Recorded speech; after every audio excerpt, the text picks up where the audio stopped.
some days you're gonna win. They say some days you're gonna lose. I tell you, I got news for you. You're losing all the time, you never win. No, if you believe that's how it's gonna be, I better put you down. Get up, you take your book, and come down on the ground. You gotta save me now. You better turn around. And I looked around. I was heading down. Oh, somebody throw me down the line.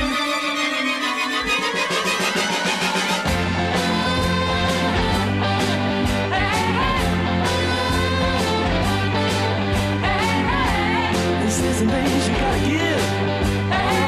This is some days you gotta take. How do these buttons work? Good morning. Welcome back to all of you live in the studio. Our daily show on a Monday. What a week. Man, we got a good show for all of you. Great to be back here live in downtown Alton, Roku TV, RiverBender.com. Hope you guys are hanging out and having a good one. I know that I am. Life's been pretty great lately, and we got a good show. Alton Works joins us in a couple of minutes' time. We're going to get the latest from them and just get updates on the organization and some of the developments that are, coming down the pipeline. And then at 10:10, we're going to be talking to Joan. She's from the Truine Canine Training and Event Center. Now, listen to this. She's going to be joining us and filling us in on, just some of the training tips and upcoming opportunities for pet owners. We'll learn a little bit more about what Joan does. Also, it's the last Monday of the month, so friend of the show, Mary Cordes, Hayner Library, they join us 10:35 for Beyond the Shelves, and we're going to have some fun with them too.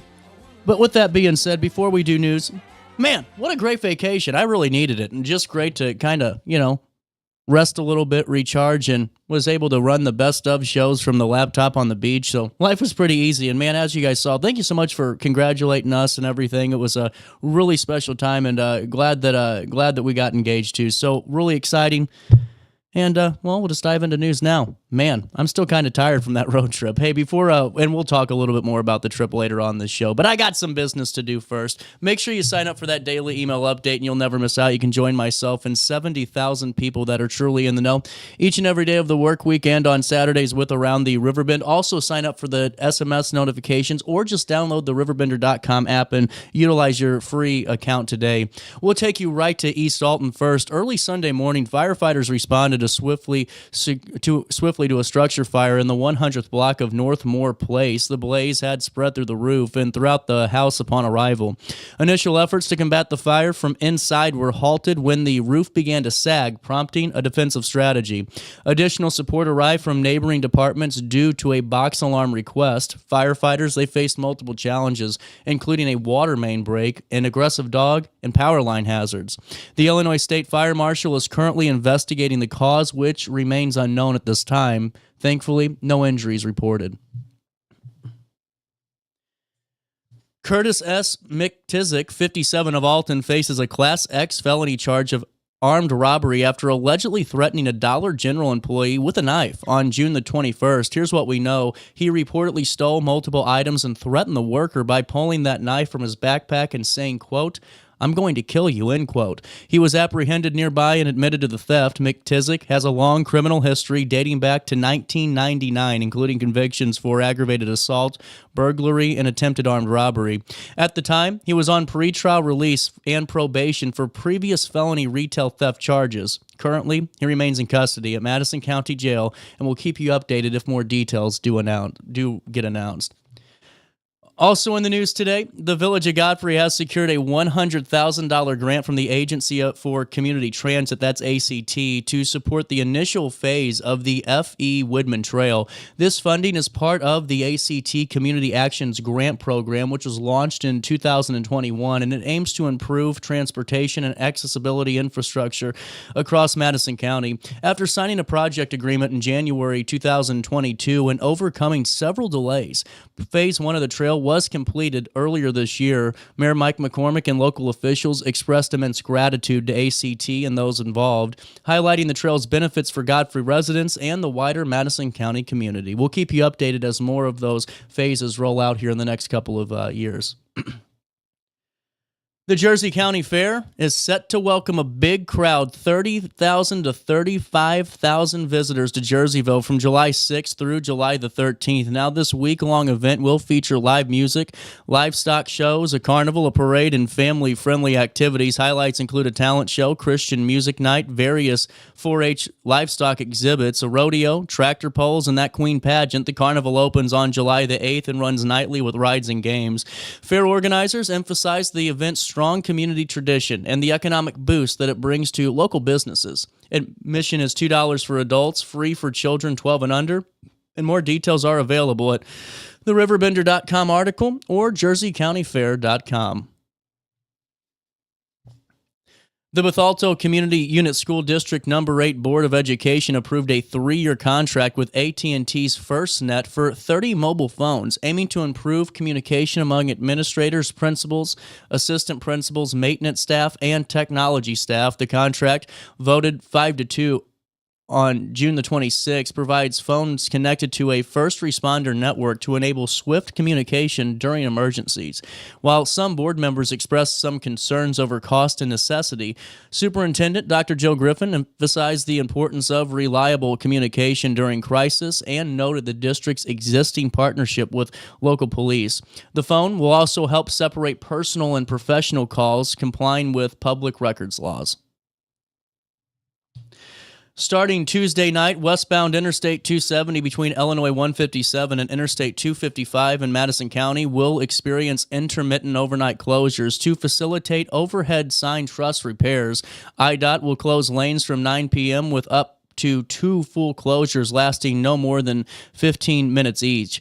All lanes are expected to reopen by 5 a.m. on Wednesday. Drivers should anticipate delays, reduce speeds, and follow construction signage while approaching and traveling through the work zone. You can find out more information on IDOT's X page, or you can visit gettingaroundillinois.com. Staunton Community Unit School District No. 6, they're celebrating a major milestone with a groundbreaking ceremony for the new Staunton High School on Saturday, June the 28th.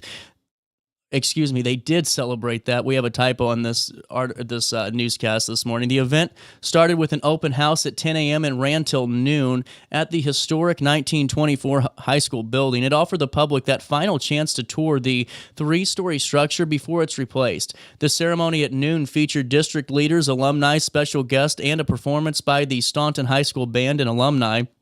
Alumni musicians were invited to join the band in playing the school song. The community was encouraged to attend and take part of that exciting moment before the new high school groundbreaking is underway.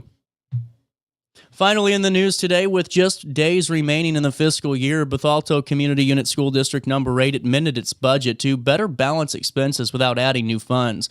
Director of Business Operations, Chris Schomburg, highlighted the funds were reallocated within budget lines to address unaccounted items and rising costs, including a $1.2 million increase tied to Parkside Primary School construction. The district continues to invest in student support by using evidence-based funding to add psychologists, counselors, and nurses while upgrading technology and facilities. Despite losing COVID-related ESSER funds, Bethalto maintains a low tax rate of 4.59%, and it focuses on maximizing resources to meet students' needs effectively.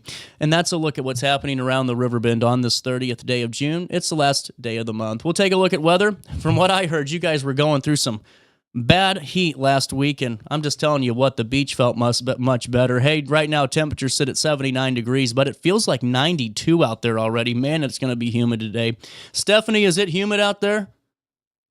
She says yes. Cloudy and humid with a couple of showers and a thunderstorm. Thunderstorms today could bring some gusty winds, hail, and even localized flooding. Plus, tonight, another thunderstorm warning in effect this evening. Otherwise, mainly clear and humid. Thunderstorms will bring some winds, hail, and localized flooding, so be careful on some of those roads out there. Right now, air quality is at 54, which is moderate, and everything else is in the low category, so nothing to worry about today when it comes to allergens. On Monday today, temperatures reach 90 degrees and drop down to 68 overnight. How about that? And then on Tuesday, a high of 87, a low of 65 degrees. On Wednesday, the 2nd of July, a high of 90, partly sunny skies, and a low of 67. Plus on Thursday, the 3rd of July, when we're all down at the Alton Amphitheater and hanging out, a high of 92 and a low of 70. And then on Friday, a high of 95. Boy, that'll be a hot one. And a low of 75. And that's a look at the next 5 days. Hey, here's what's happening now. It's 9:17 in the heart of the 618. It's 80 degrees out there. It feels like 92 for time and temperature. 618-465-4545. This time powered by Bounce Back. Rehab, recover, return home. You can also stay up to date in real time all the time by going to RiverBender.com/weather or just downloading that app today. But anyway, it was a great trip. I mean, really was. It's one of those where to have an actual, week to relax a little bit and just being able to kind of chill. And man, Gulf Shores was great. We were out there on the beach and just having a good old time. I went parasailing, which for a lot of you, that I'm a little terrified of heights, but it's the year of yes. Sydney's still getting me in trouble upstairs. But you know what? It was seriously a lot of fun. And now, most people would say that I had more fun coming down back to the atmosphere than I did going up, but that's okay. We're going to do it one more time, I think. Parasailing one more time, and everything will work out. But no, it was just a great experience, and all of you that seriously have reached out to me about the engagement, we're doing great. We're happy, and life's really looking good. It was a great experience to have her family around and just missing a couple of people. So it really was just that perfect situation. And then what I saw that was really cool is that the engagement article, it was like number 2 trending on RiverBender. So thanks for watching it. Hey, we got a great show coming down the pipeline, and I'm excited to talk to you more about the vacation and just some of the great stuff happening out there. But right now, let's get back to business here.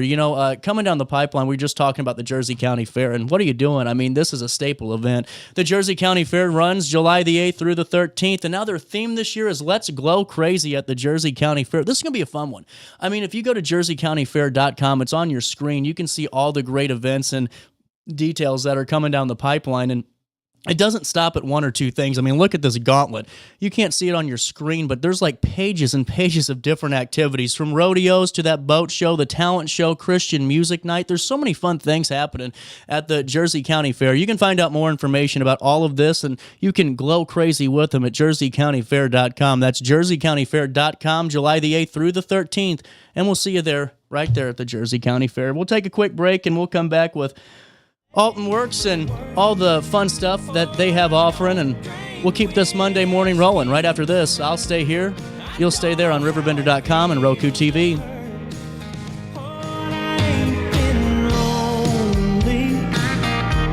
Since you said goodbye, wish I could say I miss you. Oh, but you know I never lied. Oh no, another bad headache? Yeah. Maybe it's time to see your doctor. OSF Healthcare can handle all of your family's primary care needs, including diagnosing health issues or referring you to a specialist. Schedule an appointment today. For the biggest selection of pre-owned cars, trucks, and SUVs in the Riverbend, visit AltonToyota.com or stop at their location on the Homer Adams Parkway in Alton. Winner of the prestigious President's Award, Munganast Burkhardt Alton Toyota knows how to treat their customers, and it will help you find the vehicle that is perfect for you. For years, Munganast Toyota has been a fixture in the Riverbend, and now Munganast Burkhardt carries the tradition. New name, but the same great service you've come to expect. Yo, what up? It's Mike Keith, the proud graduate of Lewis and Clark Community College. I got my start in broadcasting, and now I work all over the country. I discovered my path in media, but I could have been an electrician. Or I could have been a nurse. Maybe not.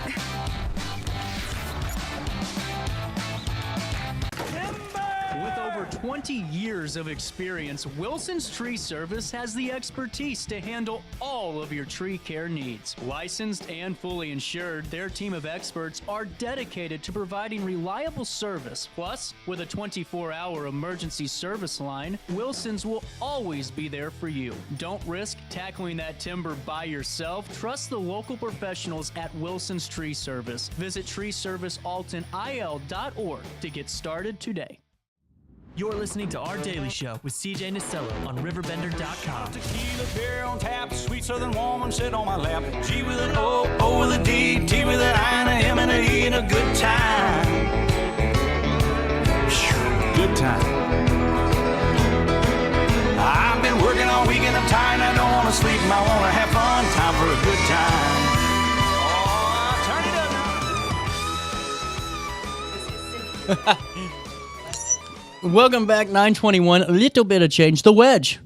You know, what I think's really cool is just to see the spot develop, you know, the way it has. And Stephanie, you know, you're over here in this new role, and this is exciting for you. I know this is something that really just fits in your wheelhouse, and just seeing your love for the new position was really cool. And it's great to have you here in a new setting now. Well, thanks. I'm thrilled. I'm excited. I've been on the team, 3.5 weeks maybe now, and I was just telling Scott last week and everybody that I've met that it really is like, it's perfect. It's like this was made for me. 100%. And you brought the boss in today. I did. Scott, how are you doing? I'm great. It's good to see you. Yeah. Well, and, you know, thanks for coming in, because we were talking before we came on the air, you know, during the commercial break. And, you know, with all the, you know, developments that were at the Wedge, and, you know, I was able to take the tour when it was, you know, first opening up, and, you know, with the governor there and doing the press conference. But now to see kind of the wheels in motion, if you will, and really just to learn a little bit more about this is really exciting. Yeah, you know, it's kind of a two-part thing. You know, first is this excitement about, you know, a beautiful collection of historic buildings that were being renovated, for, since December of 22. I mean, so the town itself has been wondering what is going on in the Wedge, the Elfkin, you know, in these old buildings. But, you know, so there is a little bit of a, I'll call it the honeymoon period of this building. And it probably will continue for a while, because a lot of people are still trying to figure out, well, what does this look like now? And they all want to see it. And we encourage people, come over.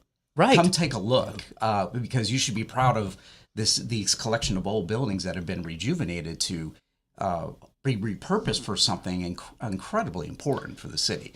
But the second piece is kind of an education about, well, okay, what is the edge, or what is the Wedge now? What are we using it for? Or how can people best use it? Well, and this is, you know, really where I find this fascinating, where this conversation could go, because there's so many different events that are coming down the pipeline in July, too, that really kind of establish what the Wedge is going to be known for. I mean, we'll talk about it, but even like legal support for small businesses, that's something that not a lot of people have insight on. It kind of is just, let's hope nothing bad happens, and when it does, we'll see what happens. And, you know, Scott, as a CEO, you know, how take me through this position that's a little bit different than maybe some of the past spots that you've been at. Yeah. So my career, half of my life has been spent in the United States Air Force. Oh, wow. So, you know, I kind of treat this like a very famous Ted Lasso quote. You know, if, you know, you're riding a horse and you're comfortable, you're probably doing it wrong. Right. So, you know, this is very different for me. However, it is not so different in leading an organization. It's not so different in creating and building a team. It's not so different in being innovative in how you go about your strategy. And again, we're a for-profit organization, so we're trying to make money as well. But we're trying to make enough money so that we can, in a social business concept, which really means it's not to line our pockets. It's actually to give back in a way that's impactful to the region. So that brings a very unique strategy set. And for me, is my life flying airplanes and in the Air Force, very chaotic at times. I flourish in this environment. It doesn't scare me to have my schedule for the day, and then it just blows up. Right. You know, so things will go off the rails in a good way. Yeah. We haven't really had anything.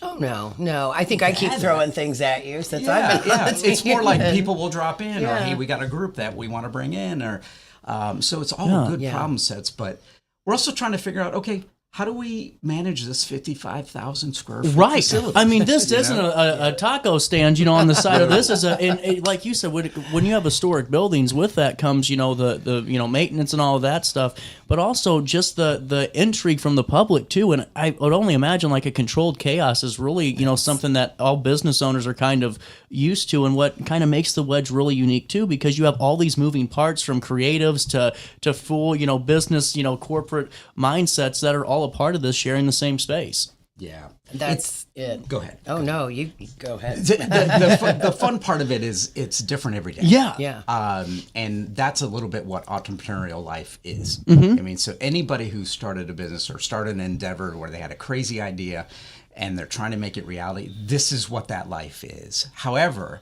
you don't do it alone. That's what I like about a place like the Wedge is if you have an idea for a business and you're looking for that support, now you have a place with programming, with experts on site that you can come in and talk to and say, hey, can I get some legal advice or accounting advice or whatever specialty we're offering, there is going to be something for small business, because that's a key, I think, economic driver for this community is we got to help these folks develop their businesses so that they stay, they grow deep roots, and hopefully they grow.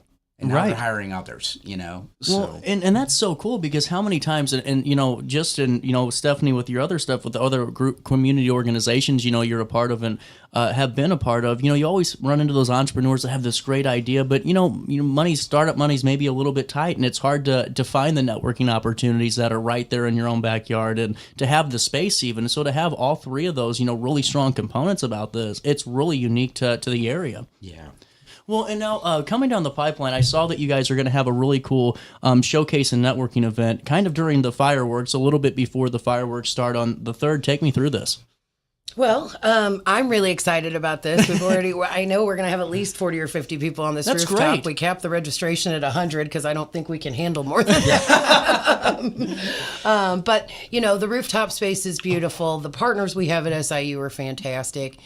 People have the opportunity to come in and walk through with those partners, get kind of a rundown of what GeoMark is, learn more about GIS and how it's important, whether you realize it or not, to you, community collaboration labs, for data and storytelling and things that everybody can benefit from to learn more and then use that to boost their own efforts, and then stay for the fireworks because it's an awesome view. Well, and now take me through the SIUE component of the wedge. I think that's something that maybe the public has, just not, questions of, but just wants to learn more about. How did that collaboration, how does it work? And then what's that partnership look like? Yeah, so it's basically an agreement between the wedge and SIUE. We were looking for a strategic partner to kind of anchor the wedge. And when I think the original folks that were kind of conceptualizing what the wedge is, and Alton Works team and the Rex Encore team, of what can this place be, this innovation district be known for, they thought about things like it could be a business accelerator or incubator for folks that are wanting to start new businesses. It could be attracting big business and technology to the area, which is something a little bit newer to this area. Not to say that there isn't. It's just we would love to have more, right? And so that we can grow the city and we can create jobs. A little bit of it was redevelopment. We don't want to see empty buildings. We don't want to see the lack of green spaces in a community. We want to have better access to the riverfront. We want to have more facilities that either get renovated or maybe they do get torn down because something else better is going in its place. So when you look at all these facets, you're thinking about the heartland, you're thinking about health and wellness, you're thinking about hunger, food insecurity, poverty, all these things. Well, a place like the Wedge, where it becomes this kind of a collaboration lab, is a great place to have these discussions and create this strategy for, well, how do we tackle all these really wicked problem sets? Yeah. And how do we collect the right people who are motivated to actually take action? That's what the Wedge has really become. So we are now in the process of, we're about 50%, I think. Yeah. Just went over that last week. 50% occupied as far as our office space. Yeah. That's incredible. Yeah. And you would think it's there's a tendency for some incubators to go into one industry, like they might be all lawyers or doctors or whatever. That's not what we want. We want diversity of businesses, because when you get those people in the building talking during lunchtime or after hours, we have had probably the funnest time with them on the fringes or these break times. Or like, hey, David, did you meet Sally today? She's working on something that's right in your alley, or you needed help on marketing. There happens to be a marketing company in the building. Why don't you go spend maybe 15, 20 minutes talking with them when they're on a break? Or we'll introduce you, because that's what the community manager does. And we play this living LinkedIn and we connect these people. Next thing you know, they're helping each other. That's kind of the essence of what this place is designed to do. Well, I really like that. And honestly, the partnerships and honestly just the relationships that are built there, especially at that type of level too, where you're not, going to the BNI and you're saying your 5 minutes, which you're fine to do. I'm not taking those away and from we people. welcome those groups to come in too. But yeah. this is such an organic way to do it, and really a way that you can truly have a relationship form, and those relationships, like you guys know, last decades and lifetimes truly between companies and businesses. Yeah. Well, and SIUE's presence is a game changer. Again, because of this strategic partnership and an anchor tenant that we'll call it, you now bring capabilities that a lot of co-working spaces don't have. I know a bunch of folks around the country that own co-working spaces, and a handful of them have universities tied to them. I know one out in Idaho right now, very similar. They have an old building they renovated. They got some great retail space on the first floor, which is something that's coming. They've got all kinds of programs, but one of the coolest things they have is they're tied to the University of Idaho, and they have become kind of the center of the universe in the Pacific Northwest as the robotics center of excellence, if you will. So they are now bootstrapping businesses that are getting into robotics, whether it be flying, whether it be stuff that's on the ground, or whether it be in manufacturing. But because they know they have a university that can develop young men and women, or professors that understand this career field, and match them up with businesses, and now we're helping everybody. So SIUE is playing that same role. We're just trying to define what are the needs of the community and how best to utilize talents like geospatial and predictive analytics and sustainable communities experts, as well as the rest of their portfolio. Right. So we invite the rest of the SIU team here as well. Well, and I think it's such a great point too, because you're only as good of a leader or good of a business than the people you surround yourself with. And to have passionate folks that truly are passionate over, maybe it's robotics, but it's a little bit of a nuanced thing where it's a niche. When you have that one person that truly understands it, you get 5 of those on your team. Life's looking pretty good fast, and you're able to really grow that way. That's interesting. Yeah, I'm a fan. You stack the deck as best as you can, especially if you're starting a new career, or you're trying to retool yourself and work on personal growth, or maybe it is starting a business. Yeah. You cannot go into these things alone because Google will only help you so much, right? So I've been there. I've started a business out of my spare bedroom, and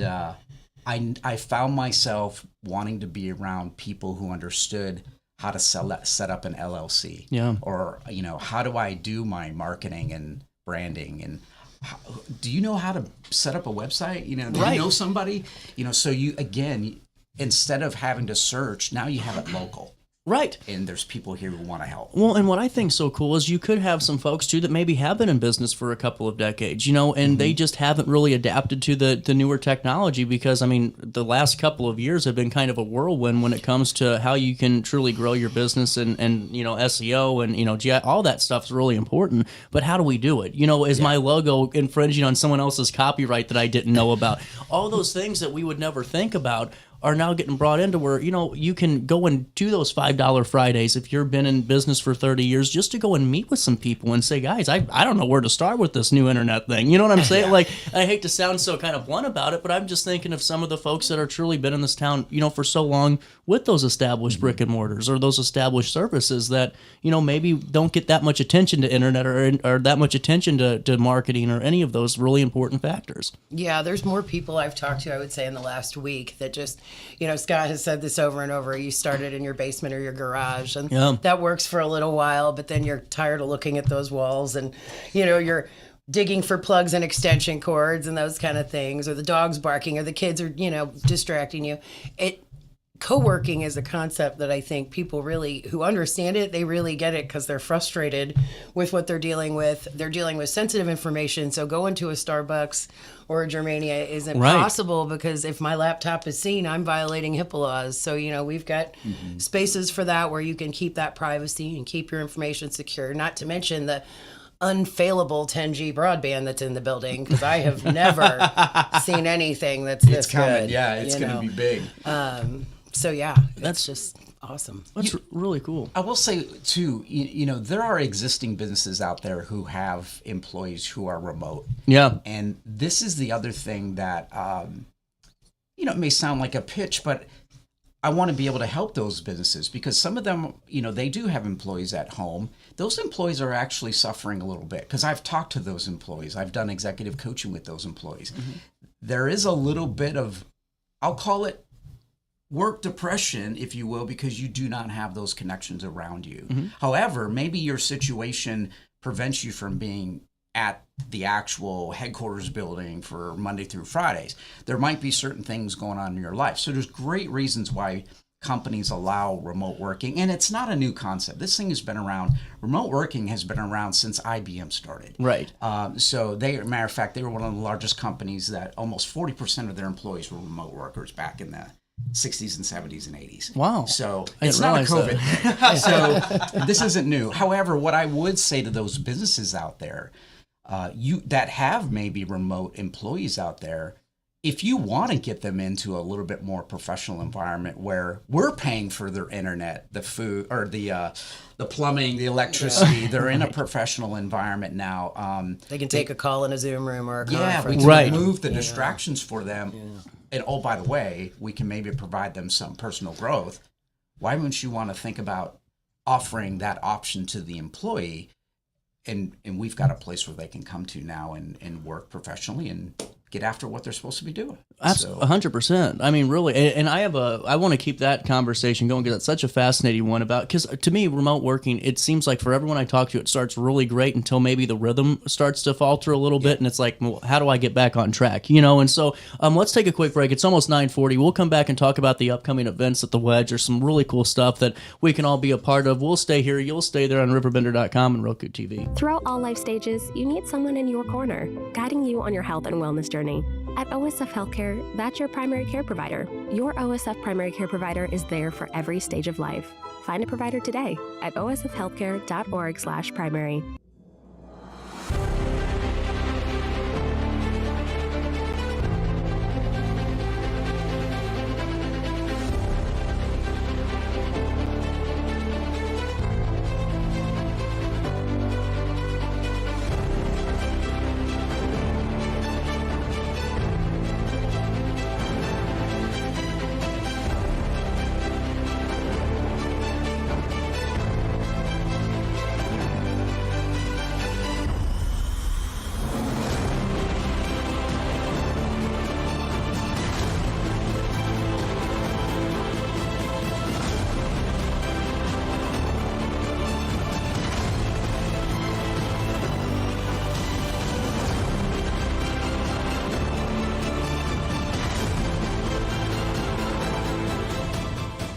Since 1993, Sparks Junk Removal is always adapting to the needs of our clients. That is why we now offer weekly trash pickup for selected areas. Plus, we offer driveway-safe rubber-tired dumpster rental. Give us a call today at 618-781-1407 or visit us at sparksjunkremoval.net. When I got in the car accident at the ER, they gave me a prescription of hydrocodone. And over time, it took more medication to mask the pain. I moved over to drug seeking and found heroin and fentanyl. I went to the Centerstone rehab facility and it was the best decision I ever made in my life. I have my own car, I have a job, there's nothing holding me back anymore. Attila Fest is coming to Alton Amphitheater on July 26th. Presented by D. Smith Promotions, hosted by Reason to Doubt Podcast. Don't miss your chance to see Big Boogie and Boozy Badass live on stage with special guests Dirty Muggs, Borderline, Marquise Knox, and NKG Band. For VIP and slots, call Queen at 314-967-8999. Attila Fest. Don't miss it. You're listening to Our Daily Show with CJ Nasello on RiverBender.com.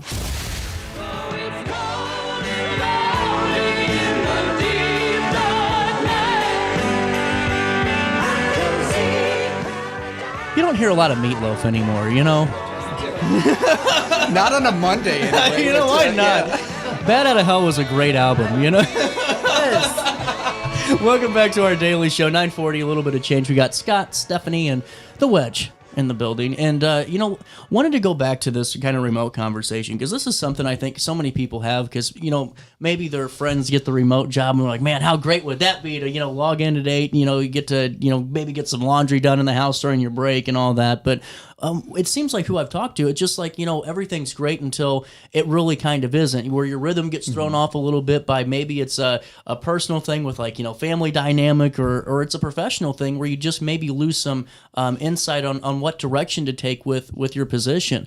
And when you see, someone coming in to utilize this remote space or utilize the wedge, are you able to kind of see that kind of rewiring, if you will, of organization, number one, but really just direction on how to move forward? Yeah, so for some of them, I mean, this is a very personal thing. It's a company decision, but it also becomes personal real quick. Right. And we did learn that in COVID. I mean, so many organizations, even at the Air Force Base, at Scott Air Force Base when I was the commander of the base, we weren't in the office all the time. Like if I could run a meeting out of our home where we could get the distancing that we required, or maybe people had stuff going on, we did. So we got really good at virtual meetings, even managing crises in a virtual fashion instead of going to like the emergency operations center where we all have to get in a tiny room like this and we're all piled in there. And no, we can manage this remotely and actually be far more efficient. I think it only lasts so long though. Yeah. And again, it'll last maybe a month for some people. It could last a year for others. And there's a debate whether you're more productive or not. I'm not going to get in that because I think, again, it's very personal. I completely agree with you. And the individual knows if they're really productive. Right. I mean, we all that's an internal thing that we can say to our boss as much as we want. No, life's looking good, but we all go, I really could have gotten a couple of more proposals, or I could have gotten this done today. You know what I'm saying? 100%. Yeah. Well, take me through some of the folks you've met along the way, just in the wedge, before we talk about some of these events. I'm sure there's all different types of, walks of life and all different types of interests and business backgrounds and acumen. Just take me through some of the folks that you both have been able to encounter along the way. Well, the first one I got to talk about is Wood Lake Entertainment. Yeah. They were one of the first tenants beyond SIUE kind of moving into the building. They're a movie company with an Emmy-nominated employee that's here awesome. In Alton, and they are filming a horror film.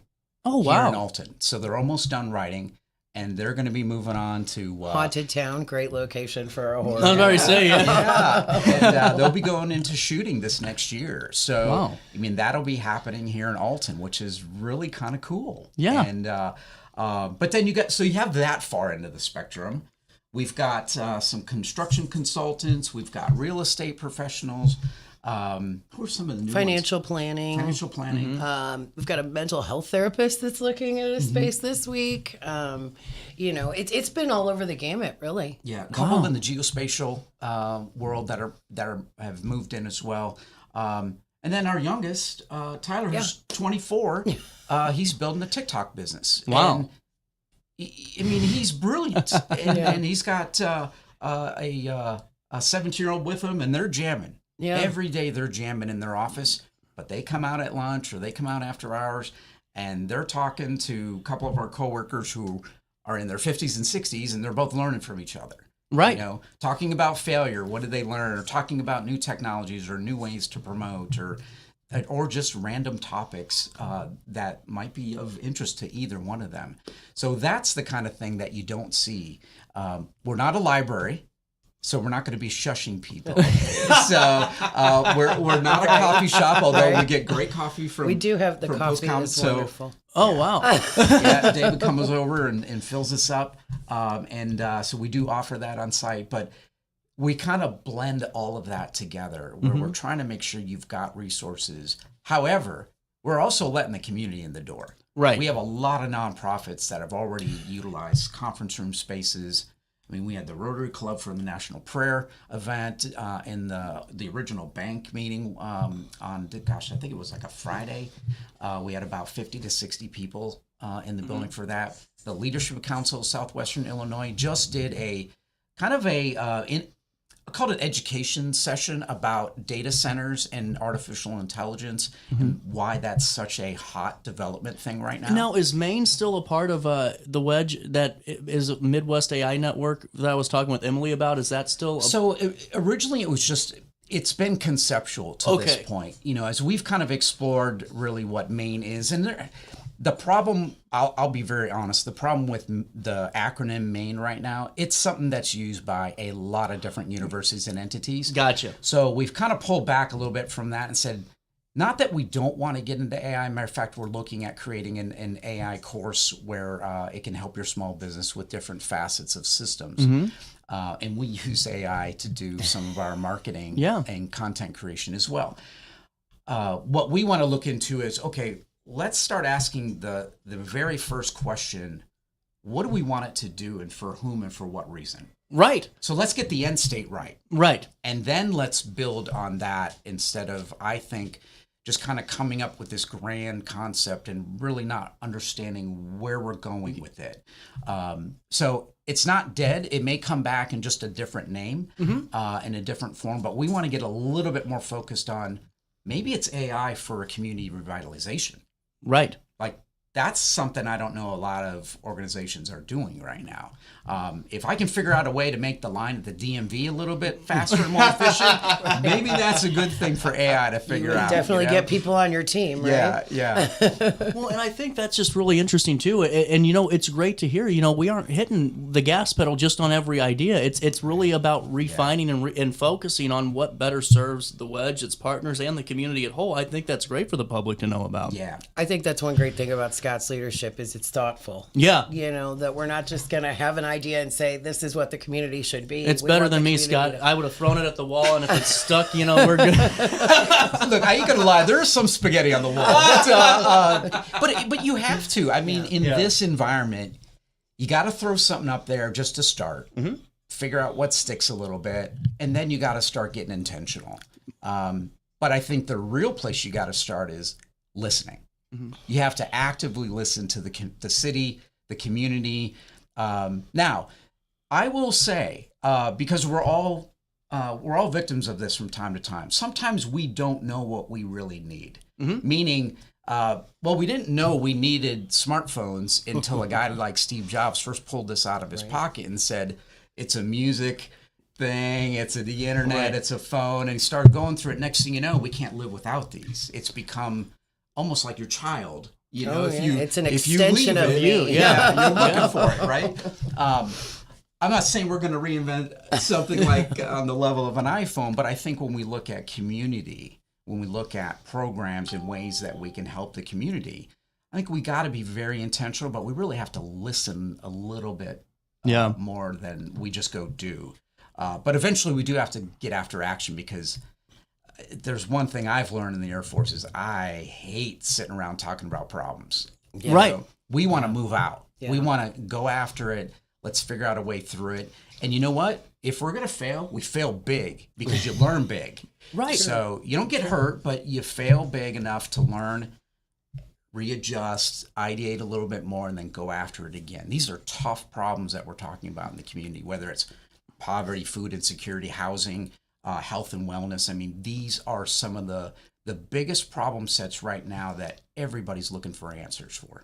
So we want to help with that. Well, and I think too, a lot of success and a lot of, you know, folks that are starting businesses and you know, have this idea, the entrepreneurial background, or maybe they're just, you know, working, you know, for 10 years at the same, you know, company, trying to progress it and move it forward. There's always that group of people that I don't want to say wants things to not succeed, but it's got to be their way or the highway.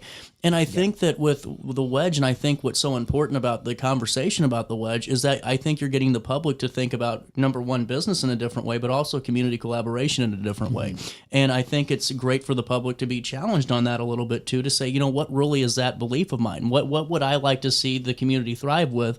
And if you can't answer any of those questions, do you really want to see the community thrive? And I think that that's, or grow in any type of way. And I think that that's such an important point for what you all do, because, I mean, you're bringing up, food insecurity and poverty and all of these, maybe it's internet, access or any of these important spokes on the wheel. It's, it's great for the public to go, well, why don't I want that? Why would I not want to support that? If everything is 2 and 2 and 4, in this scenario, well, then what's bad about it? You know what I'm saying? Yeah. I think that that's such an important notion. And when you guys are doing things like these collaborations where you're having like data and storytelling, which I'm wanting to talk about here in a second, but I want to go back to this, where it's legal support for small businesses on Monday, July the 14th. This to me is what I think is so cool, because we have seminars and we have networking opportunities, but really to have an hour and a half of true learning and really growth, especially in things that, are kind of confusing when it comes to legal support and just, how do I get the LLC, or how do I, market my, how do I protect myself effectively? It really does help people that maybe have been in business for a couple of years and never thought about it. Yeah. Take me through this one. What are we going to learn? Well, I think free legal advice is something that is valuable to and just it won't about be from anybody. me. I won't be the guy there. But I think the cool thing about these labs and these collaboration settings for all of these seminar situations are that, you can get a smaller group of people in a room with an expert who you can ask direct questions to. Yeah. And maybe someone else asks a question that you didn't think of, and you hear that answer, and that becomes valuable, and it gets you thinking differently. Mm-hmm. So I think that's really an asset that people can utilize and really take advantage of, and it will benefit them. That's just, the obvious thing. I'm a community person. I come from nonprofit spaces. Workforce development is important to me, economic development. So I think this just speaks to, it's one way that we can really offer something in a beautiful space, let me mention, because I'm telling you, until you get in there, you do not understand the love that went into making this what it is amazing. So, I know that I don't think as creatively sitting on, as much as I love to sit on my back deck with my laptop and do some things sometimes. The dogs are barking, the neighbors are mowing their grass. I came from a work from home situation. I worked from home quite often. And I, at first, was a little hesitant. Am I going to want to go to the office every day again? Yeah. But I love coming to work. I love the people I get to talk to. I love these programs and being able to talk about them and growing that community. I think that's, the more people come in for these types of things, the more they're going to start to really see what value the wedge can really add. Well, and honestly, it's just the attitude shift, and really looking at things in a different light that, let's try it and see what happens, and I think that that's such a great mindset to have also. And wanted to get, because we're running out of time, on July the 16th, there's another community collaboration lab. What's this data and storytelling? This is really fascinating to me. So this series that Dr. Connie Spurlock has started with her graduate assistants as well and her students, They pick a topic every month. Okay. So like the first month, they brought in just a set of data that they had on Alton that one of the students had put together. Everything from, well, how many males and females are in Alton? Just starting with basic and then going through some different community data sets. And they basically just put it in front of us and said, look at this. What are your thoughts?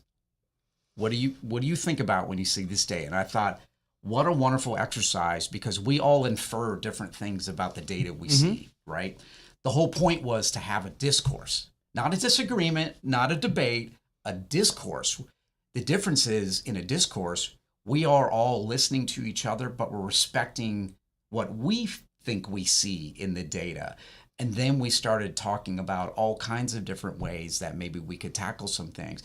This one, I do believe, is they're going to dive deeper in the data, but how to use data to actually tell a story, which might be a little bit more impactful or evoke emotion for maybe wanting to get you involved. Yeah. Maybe wanting you to pick up that leadership role and say, I'll go do that and I'll help build a team.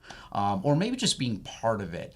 But a lot of times we throw data out in numbers, but there's no real context behind it. Yeah. How did we get here? Yeah. And what do we think are some potential courses of action that we could take? They're not all going to be right. They're not all going to be easy. We may be choosing the best, worst decision in order to move forward. That's a tough thing to do because a lot of these problem sets are humanistic. They're complex. And so it gets emotional, it gets personal. but you just said it, in a place like the Wedge, we're kind of wired for connection. We want to just get you together so we can have this discussion and discourse in a comfortable space, not at City Hall. Right. You know? Right. And I don't have any... No, you're right. No I get what you're saying. disrespect to that. Yeah. But it's people that can get together without anybody kind of decision-making at the top. Let's just come up with an idea. But once we have it, maybe that's what we take to City Council. Because we have a better story. We have a better shot of maybe now pushing this initiative across the finish line. Sometimes we lose on those things when we don't tell a good story. That's really interesting. Well, and honestly, I think sometimes, maybe not for every business, but from my understanding, just, there's always a solution or always something to be the answer for. We could be the solution for something, whether or not it's financial planning or, real estate or, networking or making your own TikTok channel.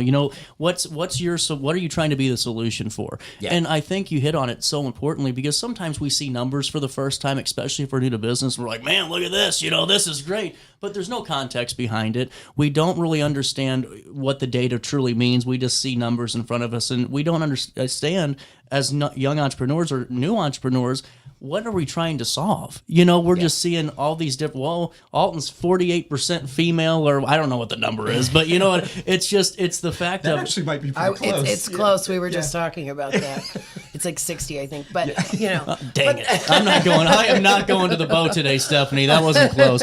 But I just think it's fascinating, though, because you're learning it, and it's truly understanding what that means. It's not just looking at your Facebook analytics and going, well, look at this, we're pulling about equal. Well, is that really what you need for your solution? Are you truly helping anybody with what you're targeting right now, or how can you refocus? I think that's all really important stuff. Well, yeah, and I think with that, to that point, it's like the data doesn't tell the story like the people do. Right. And if you can use that number that's on this piece of paper that's arbitrary to anyone who doesn't understand it, you make it personal to what is actually going on in their lives, give them some control over the narrative. Connie put it in making invisible voices visible. And I think that data has the power to do that if it's used in the right way. But, a lot of times we just plug something into AI and think that's going to be it. And it's like, no, wait, hold on, back up. Maybe there's a different way to talk about this. And we carry our own biases into these things. Right. Like our own worldviews of what might be what we consider, let's just start with right or wrong, but it might be broader than that. But we do carry in something. So to be able to listen to somebody else's inference on that data, it's really important. We've had tough things either go through in this town or not go through. The last one was the mixed housing, right? Yeah. There are all kinds of feelings about that, and sure.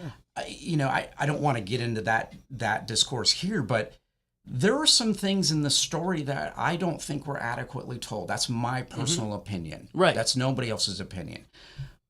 I just remember what it was like as a young lieutenant. I can't afford a house. I'm barely making enough. I was making $400 every 2 weeks as a brand new lieutenant in the Air Force. Wow. I could afford a 2-bedroom apartment that was not very good, $250 a month in Knob Noster, Missouri, right near the base. I can't buy a house, and I know that there's people in the community that are like, we need people to buy homes. I'm like, I do too. I would love that, but I can't afford that as a lieutenant. I didn't buy my first home until 8 years into the Air Force. Right. But that starter apartment helped me leapfrog to that home. And that's why I think sometimes hearing some of these stories will get people to say, and stop for a moment and say, I didn't realize that there actually might be a good need. By the way, it gets us to maybe where I want to go, which is more home ownership in the city, which is also a wonderful thing. Right. See, I've always said, Scott, those that don't listen have bias. If you truly aren't listening, then you're biased. It's one of those things where, I might not agree with, all of that, because with the mixed housing thing, I have some different thoughts on that, but It's okay, because that's what discourse is about. Life isn't about you're right and I'm wrong and let's not talk to each other. It's how do we get to this understanding of how are we going to move forward? Yeah. And I think that so many times the public gets so used to the Facebook game or the social media game where you got to get the most likes on it. Hell, we put out my engagement article and someone gave me 10 to 15 years, it's like, and someone else said, why the hell should I care? Which is fine. But, you get into this kind of this whole like put your feet in the ground thing where you don't want to move, you don't want to bend, and that's just not how the world works. And I think that it's so important that that's what the Wedge truly showcases is discourse, how to have these tough conversations because they are tough. They reshape a community, and it's really cool that you guys are bringing this all back in. And we just hit 10 o'clock here in downtown Alton. That's your top of the hour note. You're watching this on Riverbender, but the Wedge and SIU Partner Showcase and Networking event's going to be Thursday, if I do get paid to read correctly, July the 3rd, from 5:30 to 7:30 p.m. Now, this is monthly, correct, on the first Thursdays? It is a monthly showcase. Little different programming. I think we may switch things up, but monthly everybody gets to come in and do this. The beauty of this time is that you get to stay for the fireworks. So. Well, and you're on the. I mean, you happen to be on top of the roof. I mean, and looking really cool too. Beautiful. It's such a beautiful community. But it was a great experience last month. I mean, we had probably 45, I would say, ish people out that night, and. It makes for a long day for Scott and I. but it was when you wonderful. End it like that, I mean, exactly. Yeah, who's complaining at that point? Exactly. So. How do you get tickets? How do we register? You can register online. We have an Eventbrite set up, our social media or our website. Either one will get you to the registrations. We do ask that people register. While it is free, we still need to know how much food to bring and have for everybody. So I would encourage everybody to follow us on social media anyway. That's going to be a shameless plug. Because if you want to know what's going on at the Wedge, that's going to be a good source for that. I know you are just as well aware as I am that most people get their news from social media as opposed to I don't know, places. Stephanie. We have a lot of people on Riverbend. Well, and I keep coming here because you guys obviously have a following. I'm just giving you. But you're right. It is social media, and it's so important too. Well, your social media blows up. You know what I mean? I There's know. a reason. There's a lot of people that are paying attention to this. It makes me humble though. I'm like, why do that many people care? In a good way, because it makes you feel good. But also, you're right. It's the new wave of doing things. Well, they trust you, and this is a trusting place to be, and that's what I love about this. Well, and I think the Wedge is too. I mean, it really is, because if you're hearing this for the last 40 minutes that we've been talking, I mean, I don't think that there's any way that you raise your hand to this and go, man, I still don't know. If you were ever home, I'm like, I just don't understand it, because everything's about building a partnership, whether it's with the community, it's with, the folks that are investing inside the Wedge with that office space, or, being a part of it, or just folks that are kind of just lingering and maybe just, a little bit more curious on how they can be a part of it. It's all beneficial, and I think it all helps the community going forward. So with that being said, what's your final thought just right now on the Wedge this summer going forward, and really just the next couple of months for the big, beautiful space? We'd love to see more people. Yeah. That the challenge is always going to be filling up a space like this, because again, it's educating people on what co-working is and things like that. So we're going to continue the $5 Friday. So for less than a cup of coffee, I used to be able to say for, cup of coffee used to be 99 cents. You can't get a less cup than that. But I would say for $5 to come into a building, be able to work all day, and you've got access to printers and fiber 1 gigabit up and down Wi-Fi and just great spaces. You can pick a different space every hour to work.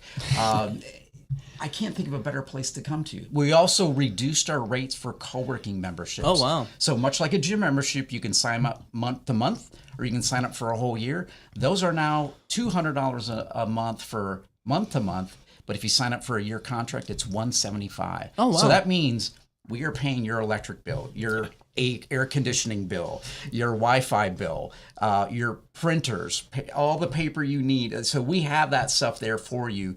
And you actually get access from 6 a.m. to 10 p.m. So you get a key fob to be able to get into all the doors at the Wedge and can work there, because we know entrepreneurs don't conveniently work from 9 to 5. No, they don't. And that's 100% true. Did I mention we have a gym and a rooftop? Can we lump our mortgage payment into this too? Hey, if we could put a pole in, I'd move into the building. I'll tell you. Yeah. It's been really great talking with you. I always tell people, of course, Stephanie, we'll talk for 20 minutes, but here we are almost an hour later learning more and more about this. One final question, because one did get sent to me. What is GIS, just so we can get that definition out there? So it's involves geospatial and intelligence, anything informational spaces, anything involving big data. Okay.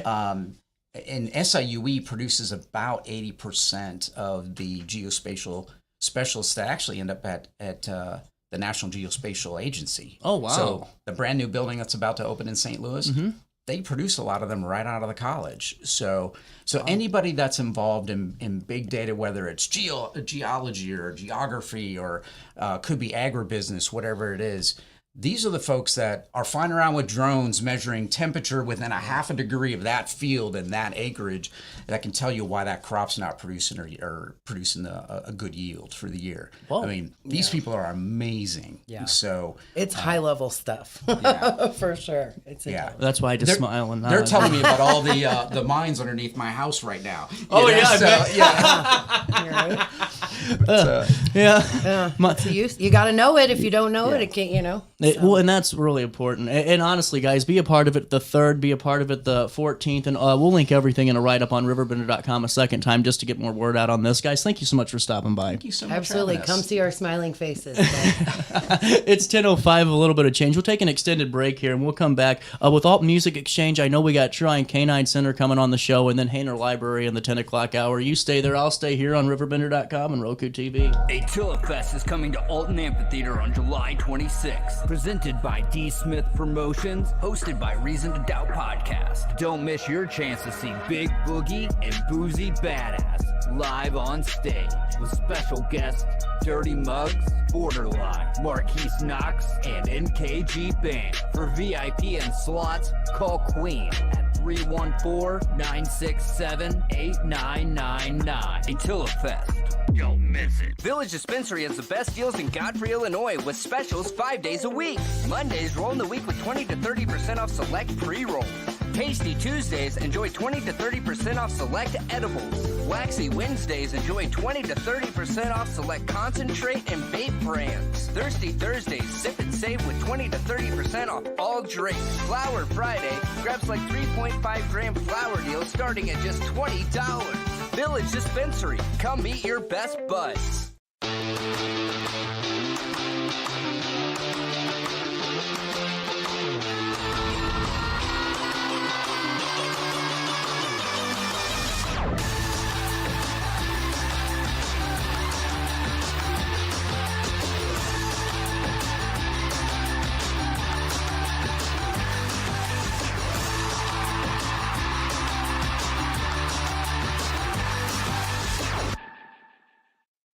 When you need a project done right, on budget, and on time, trust Gillahan Concrete. Gillahan handles every kind of project, big and small. Commercial, industrial, residential, from room additions and garages to patios, driveways, and more.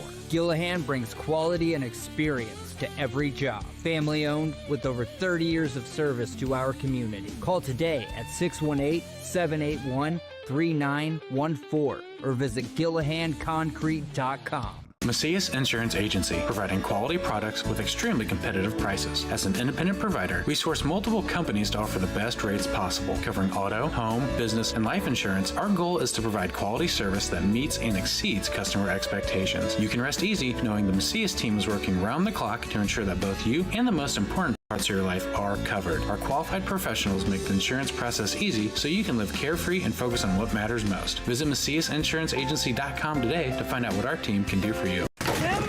With over 20 years of experience, Wilson's Tree Service has the expertise to handle all of your tree care needs. Licensed and fully insured, their team of experts are dedicated to providing reliable service. Plus, with a 24-hour emergency service line, Wilson's will always be there for you. Don't risk tackling that timber by yourself. Trust the local professionals at Wilson's Tree Service. Visit treeservicealtonil.org to get started today. Looking for the best barbecue in Madison County? Head over to Carver's Barbecue in Godfrey, Illinois. From loaded barbecue nachos to mouth-watering pulled pork, brisket, ribs, and more. Carver's serves up award-winning flavors you'll love. Family-owned, Carver's is all about fresh-made in-house dishes served daily. Come visit us at 2716 Groveland in Godfrey, or give us a call at 618-467-9999. Order online, get it catered, or stop by for the best smoked meats around. Where great flavors meet family tradition, you'll find Carver's Barbecue. You won't find a better health club than Nautilus Fitness Center. More cardio, more free weights and equipment, more classes, a swimming pool, and more. If you're serious about your health and want to make a change, then stop thinking about it and visit Nautilus Fitness Center on Industrial Drive in Alton. Don't fall for the hype you get from the other health clubs. Nautilus is the Riverbend's premier health club.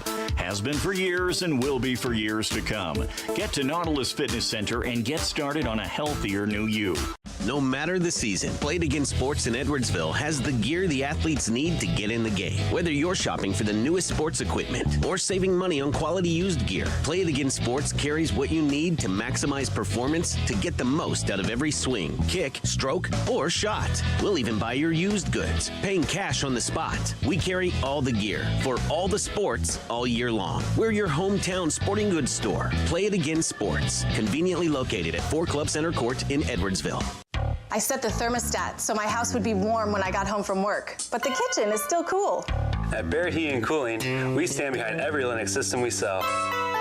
My dealer said he'd take care of everything. At Barrett Heating and Cooling, we understand everyone wants prompt, professional service. Turns out it wasn't my furnace after all, just a little something blocking the vent. Pretty smart dog if you ask me. For service you can count on, call Barrett Heating and Cooling. Lennox, innovation never felt so good. Picture This and More has been a trusted name in the Alton community for more than 30 years, with the last 3 being right here on Broadway. We specialize in quality framing at affordable prices. We also feature works by local artists because we're proud of our community. If you have valued treasures to display and preserve, we're sure to have the perfect fit with our large selection of custom framing and display options. Whatever color, shape, or size, Picture This and More has the look you need. Stop by today and let us help you with your next project. You're listening to Our Daily Show with CJ Nasello on RiverBender.com. Then that time I went and said goodbye. Now I'm back and not ashamed to cry. Ooh, baby, here I am, signed, sealed, delivered, I'm yours. Welcome back. 10:11. A little bit of change on this last day of June. It's the 30th. Jared joins us from Alt Music Exchange as our spotlight on small business all summer long continues. Hi, everybody. How y'all doing this morning? Well, Jared, this is really cool. I've driven by and heard, so much about, what you guys do down there, but to have you in studio finally really exciting. And, 5 years ago, you started Alt Music Exchange. What started it? What was the idea that kind of got you going? Well, I was doing music full time for a short time anyway, that whole previous year, and realizing pretty quick that it was a little more set in reality. Yeah. Have a store and use the skills to do that as opposed to doing music in bars and venues nonstop. So, wife and kids and dogs and white picket fence. It's hard to be going all the time doing music stuff. So it was a little more set in reality. Yeah. Well, and now take me through, the concept of Alt Music Exchange. What gave you that idea to say, this is what the community needs? Well, I moved here. When we moved here? 6 years ago we moved here. Where are you from? Grant City. Oh, okay. So south of here. We actually moved directly from Edwardsville right before. Mm-hmm. And I hear all these legends of Hopper's music back in the day. Did you grow up here? Yeah, I did. Okay. So maybe a little before your time, maybe a little before my time, there was this Hopper's music and all these legends grow up this thing. And you realize there was this pretty big gap.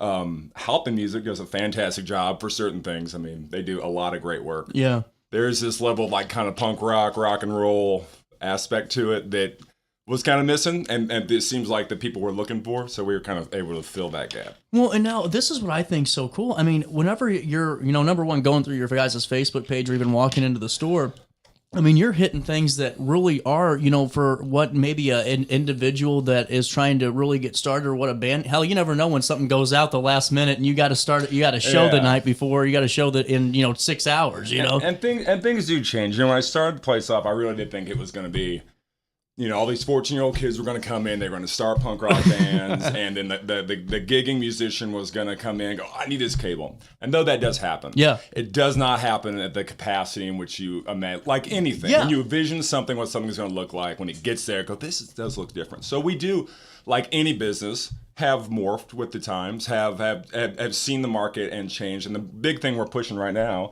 and what our focus is the education of guitar tech skills and luthier skills. Wow. So we just did an expansion. So we're still doing by trade sell, all the cool good gear and stuff, stuff. yeah. We're all doing that, and it's been doing good for us for 5 years. But this year, this big expansion we're doing is where we have 6 workbenches, all the tooling you'll need.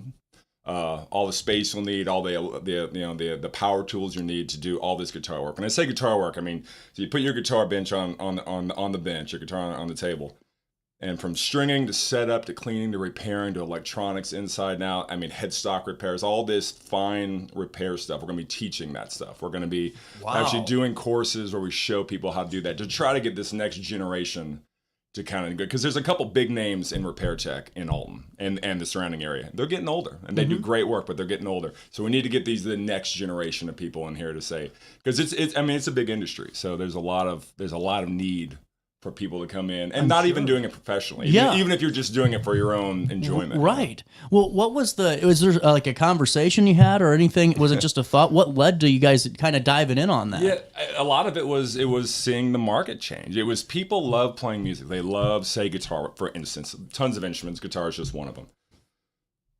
And they'd come in and be like, "Oh, you got a gig this weekend?" They'd be like, "No, I just play at home." I'm like, "Oh, that's cool." I'm like, "Oh, you in a band?" No, I just like playing. So these people, they love this instrument and it's therapeutic. It's grown beyond this quote unquote rock star thing. It probably was always more than that, right? I'm saying that's just the vision that some of us have when we're teenagers, right? So you see this music for what it is, guitar playing for what it is, and it's this therapeutic way of life. It's a medium to create. It's a medium to be social with other people. And for those people who are into that, they have to be able to maintain the instrument. And some people you like using their hands. They like working on it. They just enjoy working on guitars or taking one that's beat up just like an old car.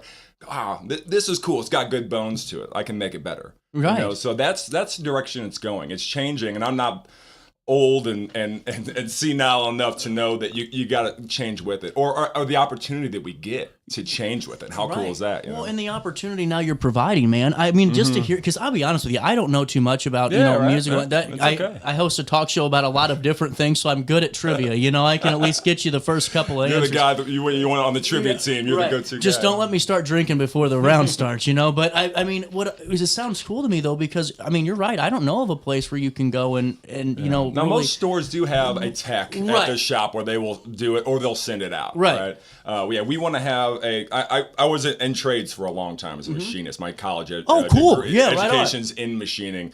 Fine dimensions, tight tolerances, using your hands to remove material to achieve something. Yeah. And to be able to do that with guitars and now build our own shop to do that, I mean, it's awesome. It's a dream come true that I didn't realize was sitting in my head so strongly. Man, I mean, I could only just imagine though, some of the folks that are learning about this or have learned about it the last couple of months that are taking that opportunity and really being able to learn for themselves. And also, like you said, whether or not it's become this, opportunity for them, in a different way, or just to fix their own equipment, man, and being able to not worry about, who do I got to go drive 2 hours to take this to? Now, a lot of the other guitar techs, I'm sure will be like, man, this guy's giving away the information. Right. And like, this is how we make a living. Why are you teaching people how to do this? But I've always been teach a man to fish. Exactly. I mean, I've always been like that. Like, the knowledge is something that we should share. 100%. Now, they may pay for the access to the tooling and the space and this and that because that's how we fund it and that's how we continue it going. Things do cost money. But when it comes down to it, like, anybody who comes in the shop knows that if they ask a question, I'm happy to. I'll just bring in the shop. Now, we do have the benches for rent. So what you can do is for $10 an hour, you can rent the bench. With that bench, you get all the tooling you need. You get the space, the lighting, all the tools, electronic, all the hand tools, and then someone there on hand that knows how to do it that can help you. Right. And then outside of that, at the end of every month, we have a workshop. It's a 4-hour workshop where you actually come in and do a more extensive version of those classes. How much is the workshop? They're $100 for 4 hours. Are you serious? Yeah, that's where it's sitting right now. Well, I think it's so cool, man, because when you were telling me this, I was expecting like a $25 or $30 an hour rate. Yeah, well, so in Chicago, there's this great place called Chicago School of it's the Chicago School of Luthier and Amp Design, I think is what it's called. Okay. And they do almost like college courses where it'll be 4 or 5 days, even sometimes 2 weeks, and it is quite expensive. But we're trying to keep costs low, and we're starting small. That's always been our mentality. We're a relatively small business, owner operated. We have to let it happen, be organic, and go from there. As opposed to just like, coming in hot and heavy, as much as we'd love to. Like, there's this level of like, we have to let it happen organically. Yeah.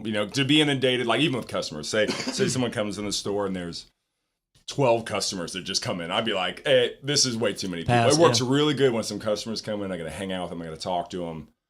Just like if you were interviewing somebody. Right. If 5 people were interviewing 5 different things in here, you'd be like, oh, this is too much. Like, it happens great when it's like this one-on-one personal experience. And we can accomplish what you want to accomplish and then move on to the next person. I like the fact, too, that you haven't gotten rid of what you were doing before. Yeah. I think that's a really big component of this. It's changing. It's changing a little bit, like guitar amps, right? Guitar amps is the thing, surefire thing. I was like, kids love guitar amps. And they're changing. People like smaller amps, right? So we are kind of getting rid of a lot of anybody out there with amps and or some drum hardware type stuff. We are kind of moving away from that, so we will be liquidating some of that stuff. Good to know, just in case. It took a while to realize where it's like, okay, do what you do well and stop trying to do everything a little bit. Now, for 5 years, we've kind of experimented on what would work. And then we're honing pretty well on what it is we do well, and we want to supply that service to people as best we can. You know what I'm saying? Yeah. So more guitars, guitar accessories, that kinds of stuff, and then tooling for repair stuff. Well, and like I told you before, I'm not too familiar with tools and all that, but I can only imagine that it's going to be a hell of a lot more expensive than $10 an hour.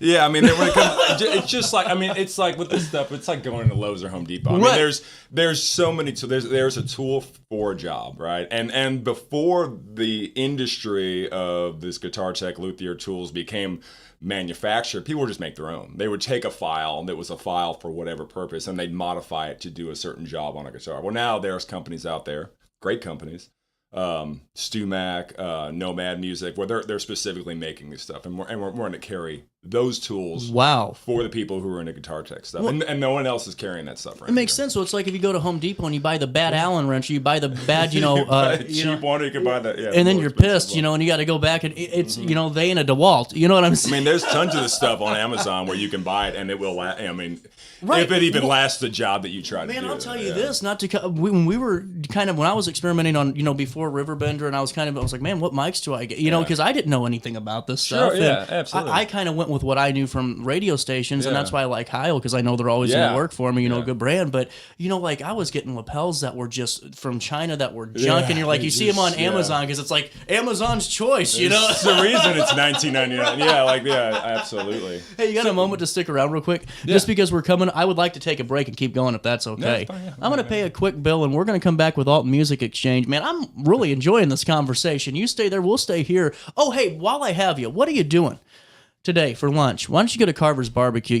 Carver's is really just the best option. 4th of July is coming down the pipeline here, Jared. And, I don't know if your kitchen's like this, but my parents during Christmas time, it's like World War II. You put the helmet on for 6 hours, you kind of just duck and weave, and then you come back and you all forget it and you go and eat some good dinner. We don't do that no more. You know why?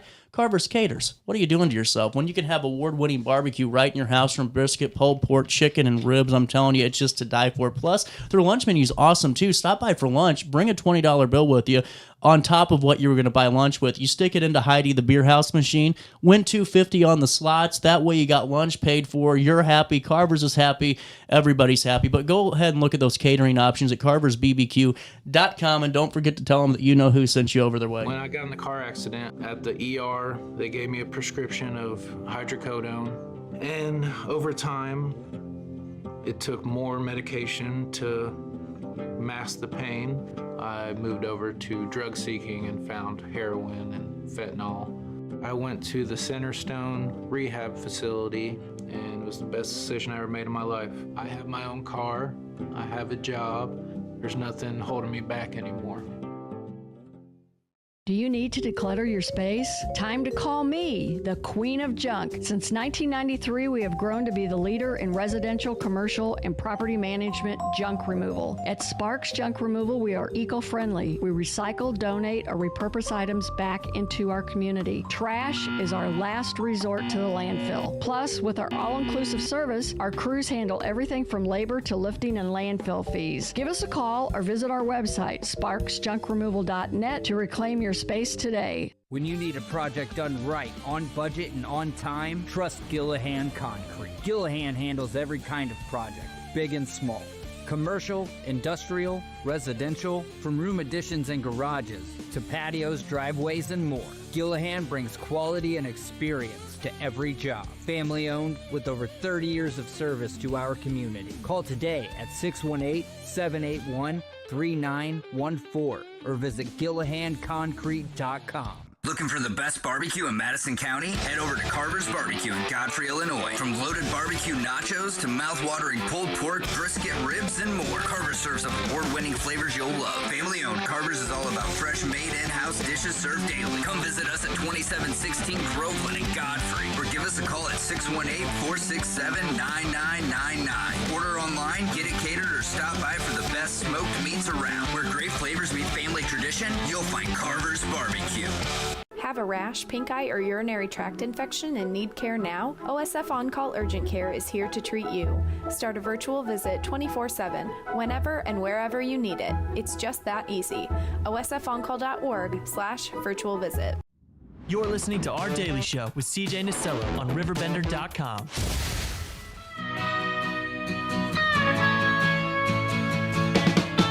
But I keep on thinking about you, sister golden hair surprise, and I just 10:25. Welcome back to Our Daily Show. Jared back in studio, and I was just telling Jared, I think it's so cool that, and really great for the public to hear, because I'm sure there's parents out there that have the teenagers that have the guitars and stuff, and they're like me. We don't know a damn thing about this stuff. But if you're making me understand in this 10 to 12 minutes, I mean, like you hit it on the break, man. It's really being a guitar mechanic. Yeah, I love that term because it really does bring everything back together. And you were saying that the age ranges on this are huge. Like, it's not just a 18 to 24. Yeah, I mean, this is absolutely. cool as hell.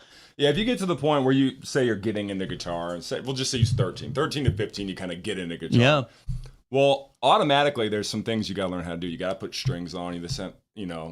Intonation, which, if you come by the shop, we'll talk about some of these more in-depth things, because it does go deep. But we're just talking about just putting the strings on and just basic maintenance and cleaning. That's a necessity. I mean, that's something, if you want to take care of your guitar, I mean, you get your hands on it, you're gonna automatically spend more time with your instrument. Like, it's part of it. You put the strings on, you play it. When you tighten the strings up and tune them up, you're playing it. It's all hand in hand. So when you get into your early teens, all the way into, say, someone retired, and all of a sudden they have a lot more free time. They've always loved doing this. They've amassed like 20 guitars, and they're like, man, it takes a long time to change strings. I've got a little bench at home, but come down to the shop, we have an entire area set up for it. You can save a lot of money and get everything done. You get a discount on the strings when you come in. You get to use it. So there's a lot of benefits to come doing here at the shop. There's a lot of people who say, well, I've got all these tools at home, which is great. That's fantastic. Maybe there's another tool you don't have, and you can purchase that from us there at the shop. Is this one of your work? I'm on your Facebook page just because I'm a little bit of a stalker during interviews. But is this the workbench right up here? Yeah. That's cool, man. That's one of the workshops we had.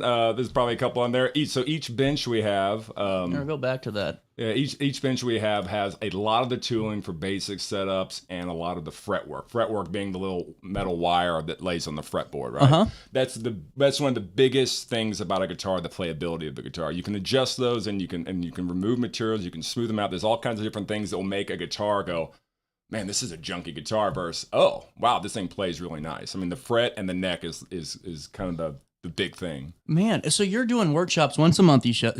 Yep. And now the workshops are $100, but they're 4 hours long. Yeah, and there's only room for 6. We have 6 benches, so it's not too crowded. Like that. It's not too crowded, yeah. So you can actually really ask some insightful and get some really good insights. Yeah, in 4 hours you can spend a lot of time working on a particular thing. The workshops right now are covering basic setups all the way to maintenance and fret care and fret repair.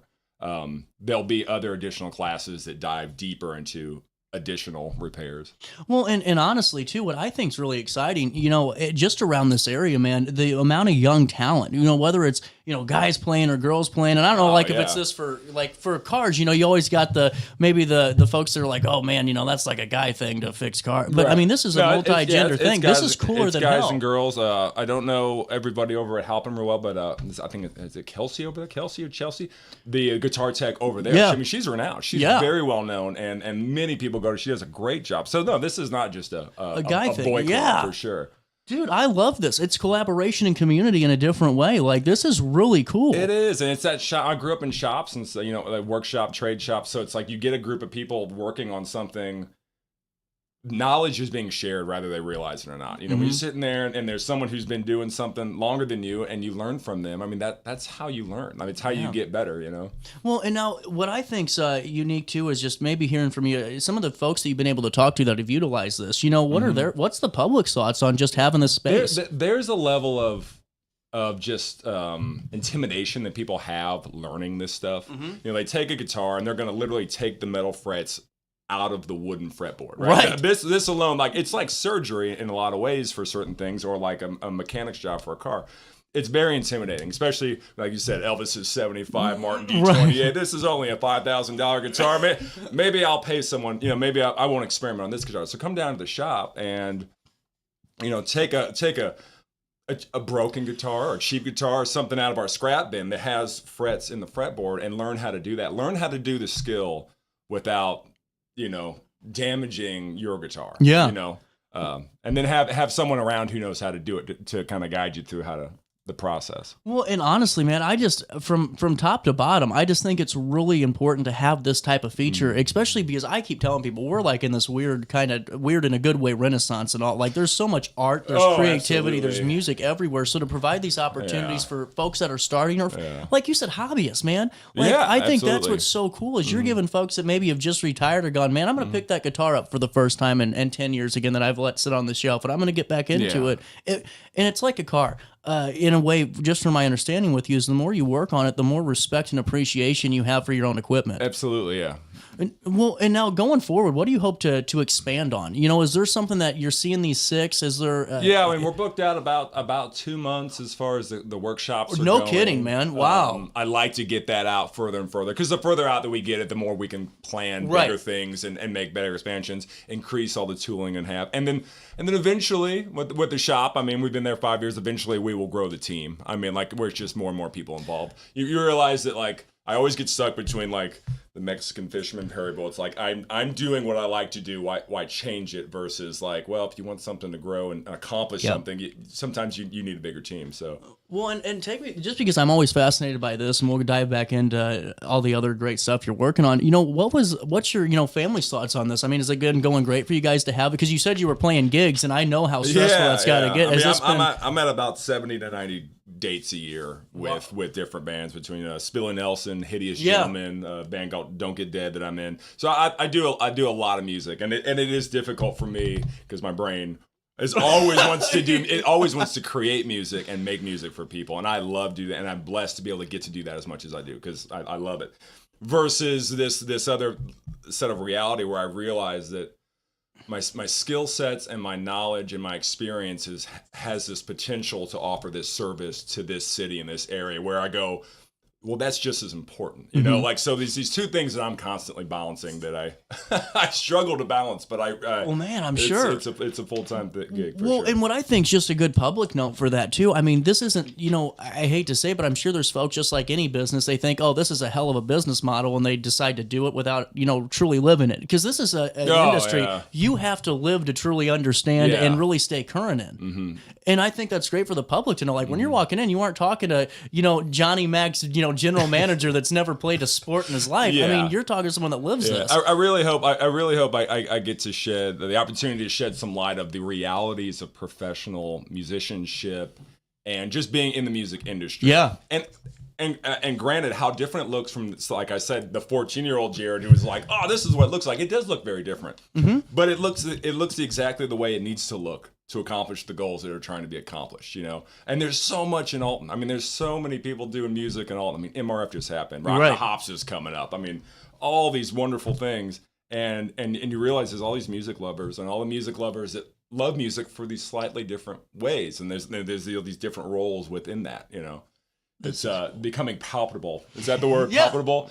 In Alton, like this summer. It's just like you can just kind of feel the thickness in the air, literally. Just because it's hot. Maybe that's just because it's summer. I don't know. Man, I just love this. And, you know, we've been talking here for about 30 minutes now. And you know, what would you like to kind of, wrap up with the most? What's the focus here? Yeah. So we'll just keep it simple with, we're open Tuesday to Saturday, 11 a.m. to 7 p.m. Wow. Come down to see us. We could talk about it more. If it's something you're interested in, we'll definitely get you on a spot and want the upcoming workshops, or if you just want to rent a bench and learn a little bit more about it, come on in and visit us. My name's Jared Unfried. I'm there all the time, all the time, and trying to even on my days off. So typically, anybody knows if you see my black van out front, or if you see me walking in, just come up and knock and come on in and talk to me. I'm pretty open, and I can't wait to meet everybody, because there's always still people coming in after 5 years. I'm sure. I didn't know you were here. Oh. Half of that's by design, but then there's another part of me that does surprise me. It's like, man, we've been here 5 years, and there's still people, I didn't know you were here. And I was like, so that's pretty great, just to show how many people are actually in this area now. Well, and how you're continuing to grow, too. I mean, that's what, it's really cool. And I love the corridor you're in, because you're next to Conservatory and Riverbend Records. Yeah, it's like this cool music road type of thing. It's like rock and roll corner yeah, right there. It's really absolutely. Cool. Well, I got to ask you before I let you go, and I'm nosy, what's this? I mean, this is a pretty beautiful work of art right here. Which one is that? That's a Guild Starfire, 2008, made in Korea, that one. That's a really great guitar. Guild came back out years after they went defunct. I think Fender bought them, and they started making these classic-looking guitars that they made back in the 60s and 70s. And a lot of people, with the conversation of Asian manufacturing is a whole different conversation. Yeah. But man, they're nice guitars, and they're not crazy expensive. They're well, that's good. very nice, Man. And so and that's one thing too. I love the fact that you're keeping, the sales going too and everything. Yeah, and you absolutely, might be restructuring a little bit, but it's that's still staying with the workshops. Yeah, I think it falls into every music shop kind of finding its own niche. Some do musical education, where they're going to have lessons and stuff. Some are doing band rentals and stuff like that. This is just us finding our own niche. This is what we're doing, and it works great because we're not stepping on anybody else's toes in the area. No one else is doing this, and then hopefully no one else is. But that being said, I've actually talked to Mojo's in Edwardsville, Tom Pullman, who's a great guy, all great guy.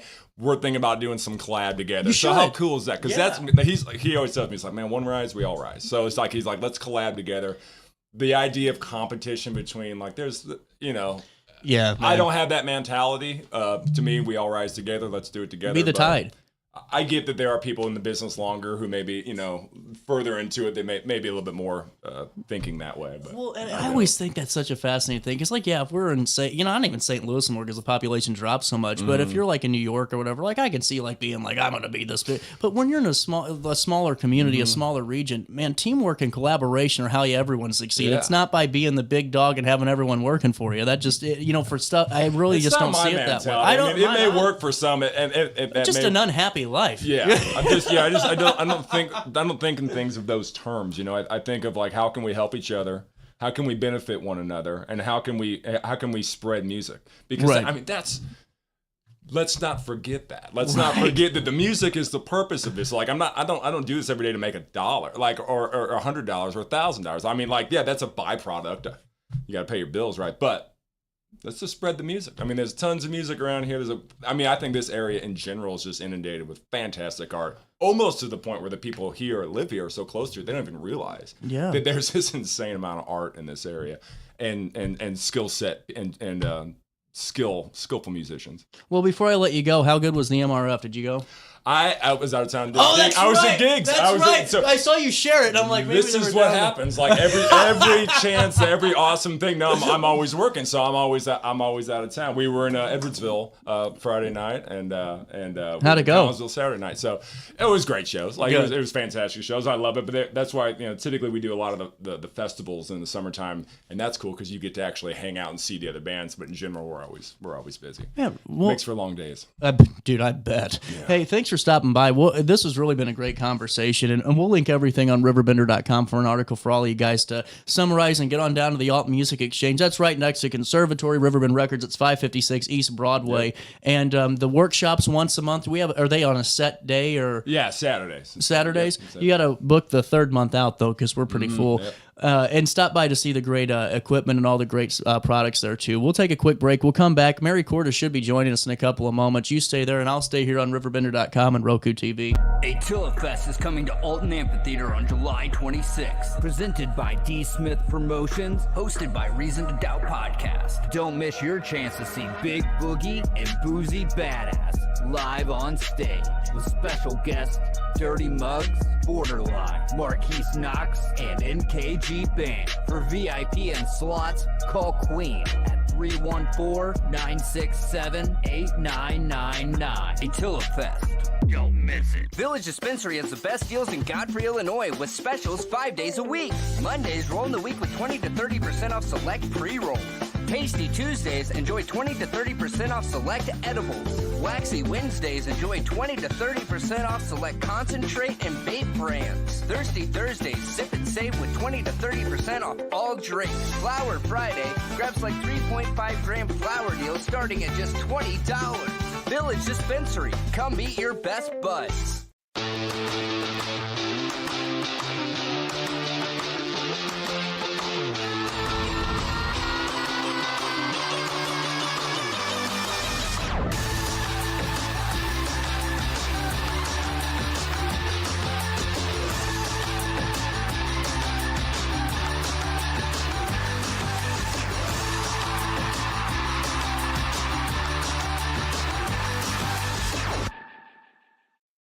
When you need a project done right, on budget and on time, trust Gillahan Concrete. Gillahan handles every kind of project, big and small.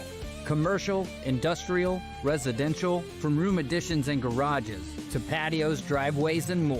Gillahan brings quality and experience to every job. Family owned with over 30 years of service to our community. Call today at 618-781-3914 or visit GillahanConcrete.com.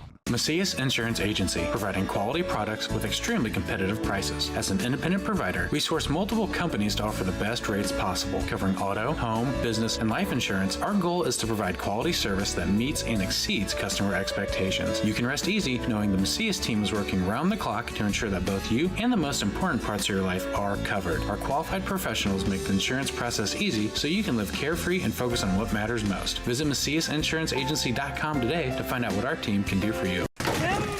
With over 20 years of experience, Wilson's Tree Service has the expertise to handle all of your tree care needs. Licensed and fully insured, their team of experts are dedicated to providing reliable service. Plus, with a 24-hour emergency service line, Wilson's will always be there for you. Don't risk tackling that timber by yourself. Trust the local professionals at Wilson's Tree Service. Visit treeservicealtonil.org to get started today. Looking for the best barbecue in Madison County? Head over to Carver's Barbecue in Godfrey, Illinois. From loaded barbecue nachos to mouth-watering pulled pork, brisket, ribs, and more, Carver's serves up award-winning flavors you'll love. Family-owned, Carver's is all about fresh-made in-house dishes served daily. Come visit us at 2716 Groveland in Godfrey, or give us a call at 618-467-9999. Order online, get it catered, or stop by for the best smoked meats around. Where great flavors meet family tradition, you'll find Carver's Barbecue. You won't find a better health club than Nautilus Fitness Center. More cardio, more free weights and equipment, more classes, a swimming pool, and more. If you're serious about your health and want to make a change, then stop thinking about it and visit Nautilus Fitness Center on Industrial Drive in Alton. Don't fall for the hype you get from the other health clubs. Nautilus is the Riverbend's premier health club. Has been for years and will be for years to come. Get to Nautilus Fitness Center and get started on a healthier new you. No matter the season, Play It Again Sports in Edwardsville has the gear the athletes need to get in the game. Whether you're shopping for the newest sports equipment or saving money on quality used gear, Play It Again Sports carries what you need to maximize performance to get the most out of every swing, kick, stroke, or shot. We'll even buy your used goods, paying cash on the spot. We carry all the gear for all the sports all year long. We're your hometown sporting goods store. Play It Again Sports, conveniently located at 4 Club Center Court in Edwardsville. I set the thermostat so my house would be warm when I got home from work, but the kitchen is still cool. At Barrett Heating and Cooling, we stand behind every Lennox system we sell. My dealer said he'd take care of everything. At Barrett Heating and Cooling, we understand everyone wants prompt, professional service. Turns out it wasn't my furnace after all, just a little something blocking the vent. Pretty smart dog if you ask me. For service you can count on, call Barrett Heating and Cooling. Lennox. Innovation never felt so good. Picture This and More has been a trusted name in the Alton community for more than 30 years, with the last 3 being right here on Broadway. We specialize in quality framing at affordable prices. We also feature works by local artists because we're proud of our community. If you have valued treasures to display and preserve, we're sure to have the perfect fit with our large selection of custom framing and display options. Whatever color, shape, or size, Picture This and More has the look you need. Stop by today and let us help you with your next project. You're listening to Our Daily Show with CJ Nasello on RiverBender.com. We'll be grooving when the sun goes down. We'll be feeling alright when the sun sinks down. Over the water, everything gets hotter when the sun goes. I'm relearning this damn system. I've gone for a week and it felt like a month. No Mary Cordes today, I don't think. Hayner Library, we'll talk to them next Monday. Right? Yeah, next Monday, which will be the first Monday of July. And then, we got 4th of July coming up, and I hope you all have a really good 4th of July weekend and all the good stuff. But yeah, it was really cool to see, and honestly, since I have the time, I'll talk a little bit about my trip. Mississippi is the worst state. I'm just going to tell you that. Now, I have never been more miserable in a state, because we went down to Gulf Shores and all that fun stuff, and Gulf Shores was fantastic. Loved Alabama. But I'm telling you, every experience I had in Mississippi was not a good one. Oh my God. I mean, from angry fast food people, and I'm really I don't care about, attitudes too much, but I mean, it was just crazy. We were getting just, like a lunch at Taco Bell on the way down. I have never encountered more rudeness, but I was driving through Mississippi on the way back with Jackie, and I said, if I have to spend another hour in this state, I might lose it. And it come to find out, I spent another 3 hours in that state on the road. But I'm telling you, I've never had a bigger beef with a state than Mississippi. I thought that I did not like the St. Louis driving experience. I would take that 50,000 times over than driving through the state of Mississippi again. I mean, I really do. And then we're sitting there, okay, we had to get gas. So we get gas, and then there's 3 stray dogs that run out of nowhere. There's people it was and it wasn't a bad part of town. It was just incredible to me how I just hated Mississippi. So I'm sorry if you're from there and you watch the show and you're like, man, this guy's awful. It was not for me. There was no southern hospitality in Mississippi at all, as far as the eye can see. But we made it down to Gulf Shores. Man, I'm telling you, I had the time of my life down there. And being on the beach, it was so cool. And we got to do so many cool things. Everyone had a great time. And then, got to pop the question, and we had some fun with that. And that's really what was so cool is I got on part of our top of the hour newscast was my engagement article today. And I thought, you're probably tired of seeing that by now. So I skipped it. But really, it was the second most viewed story on the website, it was trending in the second place category. So I felt pretty cool about it. But just, it was the memory of a lifetime. And really just being able to get out for a little bit and stretch the legs and just kind of take a breath and get back to reality, I think is needed by, so many. It was needed by me. But man, life's easy right now, and we're in the process of, getting things moved in and all that fun stuff. But it really has just been a whirlwind of really good positive energy too. But,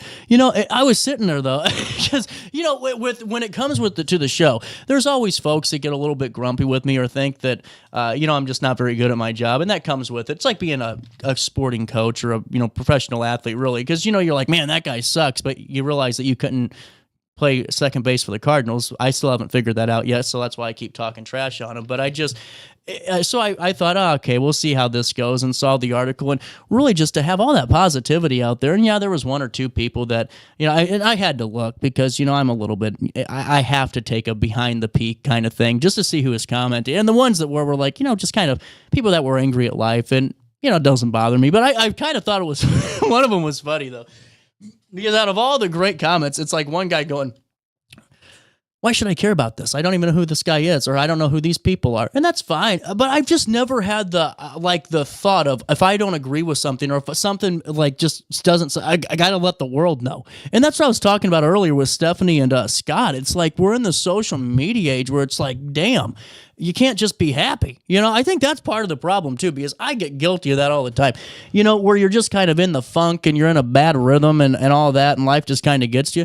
But it's like, do you really got to let the world know how you feel? Like sometimes, like it's not the whole, if you don't have anything nice, don't say it at all. You can say whatever you want, but you're the one that has got to look like a jerk afterwards. You know what I'm saying? And I used to be bad about that. But this whole kind of last couple of days have kind of helped me just kind of reset and refocus on what really matters. And someone said something to me the other day. I think it was Brian Truss. You don't work to live. You don't live to work. You work to live. And I think that that's so important, because I was a little nervous about taking the week off. And there's always the thought of, do the people, are you guys going to tune back in? Are you annoyed with the fact that I, threw you off on your schedules? But what I thought was so cool about all of this is that, it just, all the love and support that you guys showed me and Jackie and the family, and it was really cool. I mean, it was a great situation, and honestly, being able to surprise her with some family photos and all that stuff was a great experience, and one of those once in a lifetime kind of moments that you're never going to forget. But just wanted to thank you all again for, all just the positivity and the love and all the great texts you've been sending me, and really just appreciate it. I'm happy to be back, and we got a wedding to plan for. But hey, wanted to fill you in because we got 10 minutes left, and probably going to be talking to Mary next week, next Monday. So here's this. Friday's 4th of July, okay? And some of you are going to be camping. Some of you all are going to be down on the riverfront. Some of you, I don't know, might be in your own backyard shooting off your armory down there. I don't know. But hey, here's this. This is 4th of July by the numbers, and this is for this year. And I always find these fascinating. So what about this? One thing I don't miss is my sinuses down here. $8.9 billion is the amount Americans plan to spend on 4th of July food. 150 million hot dogs are going to be eaten on the 4th of July. $4 billion is the amount that Americans plan to spend on 4th of July beer and wine. That's normally what I spend in the week. $2.8 billion is the estimated amount spent on fireworks in 2024. That's 66% of firework injuries happen within the month of July 4th. So there you go. That's a little bit of an interesting one. And then listen to this. I like $4.7 million is the value of American flags that are imported annually. And I've never understood that. Why flags are made in other countries, but it is what it is. 72.2 million is the number of people who will travel 50 plus miles from home for the 4th of July. Now that's up 2.5%, roughly 2.5% over last year. And it actually sets a new record for the holiday. So that's interesting to see too. Now let's talk about then and now. This is what I think is so cool, because we had a busy week, and I might as well dive right into this before Friday. 2.5 million. That's the number of United States residents that were here July 1776. There were 56 Declaration of Independence signees. 1785 was the year of the oldest 4th of July parade, and that was held in Bristol, Rhode Island. 1941 was the year that Congress made Independence Day a paid federal holiday. And, I think we need more paid federal holidays. I mean, I'm really liking seeing an extra 8 hours on the timesheet. And then in 1960 is the year the current flag design was chosen. We've had 27 different official flags used in the United States. Only number of stars changed each time. And then listen to this, 64% of Americans own an American flag. I honestly thought that'd be lower. 29% of Americans will purchase patriotic merchandise for the 4th. Man, sinuses are messing up. 100 places in the United States have independence, liberty, freedom, or eagle in their names. I wonder if the Screaming Eagle counts as one of those. 41% of U.S. Adults are extremely proud to be an American. 41%. Now, listen to this. That's compared to 70% 22 years ago. 70% in 2003 were extremely proud to be Americans. 41% of U.S. adults are now. I know that I'm one of those 41%. 61% of U.S. adults have considerable confidence in America's armed forces. 65% of us have considered confidence in America's small businesses. They're the backbone of our society. 72% of U.S. adults say the country is headed in the wrong direction. Well, there you go. 61% of Americans will attend a July 4th picnic. $9 billion will be spent on just the food alone on 4th of July. And we can't forget our friend Joey Chestnut back in the Nathan's hot dog eating contest, because there was some like sponsorship thing because he was, making some buku dollars last year. So he was omitted, from some of these competitions. But 76 is the number of hot dogs eaten by Joey Chestnut in 10 minutes in 2021. I always want to know what like the next day looks like for those guys. You know what I'm saying? Like you watch it and you're like, I couldn't eat 10 without puking everywhere and making a fool out of myself.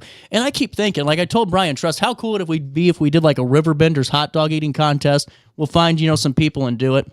But I don't want to embarrass myself. My only thing is, like, what does the next day look like for Joey Chestnut? Because there's no way that he's moving at all. I think they got to wheel him around. I mean, there's absolutely no way. And then, could you imagine burping for like a month after that? Ugh. Hey, what about this? So 4th of July costs a little bit more than last year, and not really too much, but let me just fill you in on what's up. Beer's up 2%, soda's up 2%, milk's up 3.5%, and beef's up almost 9%. So take note of that. And then when it comes to 4th of July spending, $900 million is going to be spent on beef, $420 million spent on chicken, $240 million on berries, and the list goes on and on and on. And then what I think's interesting is that you got $4 million spent on exotic. That's the category. I don't know what exotic is. Is that like I don't know, like a flamingo or a peacock you get to eat? I don't know. 750 million pounds of chicken purchased the week leading up to the 4th. And then the 4th of July is actually America's top beer drinking holiday. I wouldn't have thought that. I don't know why I would think that like a New Year's Eve is, but I guess that's more for the wine and spirits. But for me, man, every day's a beer drinking holiday. $4 billion is the estimated spend on alcoholic beverages on the 4th of July. It's mostly beer. $700 million is spent on 4th of July wine. And then when it comes to fireworks, 16,000 fireworks displays are held on the 4th of July. 41% of us are going to attend one of those, and I think 80% of Alton will be down there on the riverfront. $2.8 billion is the estimated spend on fireworks in 2024. That was last year's. And then $7.6 million is the amount of viewers for the Macy's 4th of July fireworks show. That was actually up 2% from the prior. 3 million people watched the display along the Hudson River. And then when it comes to just some of the interesting ones, like 6,000, that's the record number of police officers that are assigned to the Macy's fireworks display. Right around then, that was the record in 2018, but it's right around 4,000 to 6,000. And just, making sure that they're appreciated for their commitment. But what about this? 10,000 to 50,000. That's the cost of hosting one of our municipal fireworks displays. And then $1 million, well, that's the minimum insurance coverage that's recommended for one of these shows.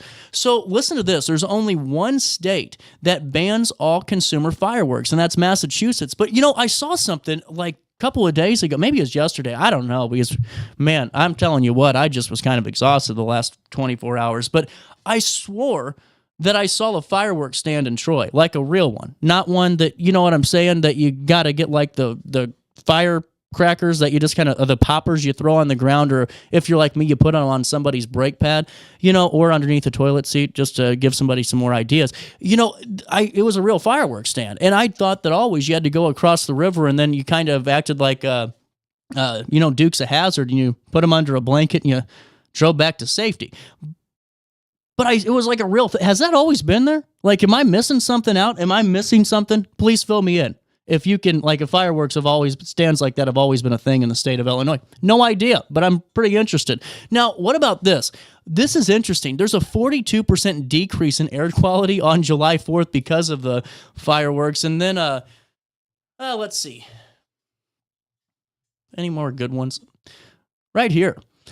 72 million Americans are going to be traveling from home this weekend, whether or not you're going to a destination or you're going to go watch them with your family. Now, 5.84 million people, they're going to be traveling by plane. That's a lot of people on planes. 85% of travelers will drive to their destinations.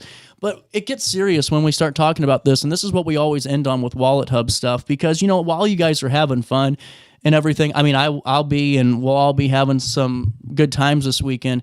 Be safe. And this is why 617 people are killed in 4th of July car crashes each year. 233 people died in 2023 during the 4th of July because car crashes involved a driver with a blood alcohol content of 0.08 and above. That's actually up almost 20% from the prior year. And that's just something you got to take note of. Uber's too cheap. You got friends that'll take you home. You always got somebody that's willing and able. You just got to make sure that you're being responsible. And now, listen to this. 376 lives could be saved over the 4th of July if people just wore their seatbelts too. And it's just an important note. So while you guys are all having fun and everything else, remember that $10,000 is the cost of the average DUI. It probably is going to be around $12,000 now. Or you could pay that $12 for an Uber. You can keep yourself safe, your loved ones safe, and the people on the roadway safe, because those people, they didn't plan on you going out and having fun and then being irresponsible. So make sure that you're calling in a cab, or you're getting on Uber and you're utilizing one of those Lyft services. Plus, during those drinking holidays, and I think this is so cool, in Missouri they do this a lot, where like an InBev will partner up with Uber and give everyone a $10 to $15 ride credit that uses it, so that way you're saving on that Uber ride, giving you that incentive to leave the keys, get the car tomorrow, and just go on back home or just stay there. And if you know somebody that's been drinking, take their car keys away so you can keep them safe too. So that's 4th of July by the numbers, and it always ends on that, just so you make sure that, while we're celebrating the independence of our country and the start of it, you can also make sure that you're doing it responsibly too. This has been a great show to come back to. I'll see all of you tomorrow. We got a busy week. I got to get used to talking this much again. We'll see you back here live at 9 for more of our daily show on the first day of July. Until then, try your best to stay out of jail.